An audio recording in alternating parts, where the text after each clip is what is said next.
Алматы қаласында 20 ғасырдың зияткерлік тарихындағы маңызды кезеңге айналған Олжас Сүлейменовтің Азия кітабының жарыққа шыққанына 50 жыл толуына орай ұйымдастырылған 7-ші халықаралық түркіславистиканың бастаулары атты конференция өтті. Іс-шараға Қазақстаннан, Ресейден, Әзербайжаннан, Франциядан, Түркиядан, Қытайдан, Израильден, ақш пен Тәжікстаннан келген 20-дан астам белгілі ғалымдар, жазушылар, филологтар мен мәдениет қайраткерлері қатысты. Азия – бұл менің ғасырлар үнсіздігі мен диалогым, ата-бабалар қалдырған белгілерді мағыналар өрнегінен оқуға талпынысым деді. Кітаптың тарихи мәнін түйіндеді автор Олжас Сүлейменов қорытынды сөзінде. Конференция соңында түркіславистика ғылымын дамыту жөнінде арнайы революция қабылданып естелік суретке түсу рәсімі өтті.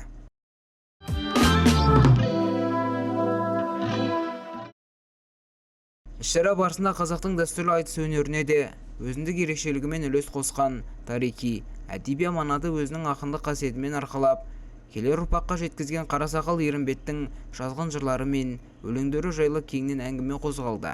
Сондай-ақ ақынның шөбересі Күләнда Еділқызы атасы туралы жүрек жарды сөздері мен естеліктерін айтса, айтыскер ақындар өзара сынға түсіп, қазақтың ұлы айтыс дәстүрін паш етті.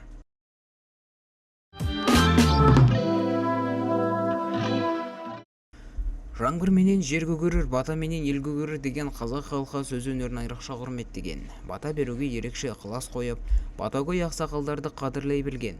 Дәстүрге айналған байқауда биыл 6 ақсақал округтік іріктеу сыннан сүрінбей өткен. Ақсақалдар облыстық сайысқа жолдаманы өзара сарапқа салды. Бәсеке барысында батагөйлер 3 айналым бойынша сынға түсті. Алғашқы кезеңде өздері дайындаған баталарын айтса, екінші айналымда ел есіндегі белгілі тұлғалардың баталарын оқыды. Ал соңғы сайыста салт-дәстүрлерге қатысты сұрақтарға жауап берді.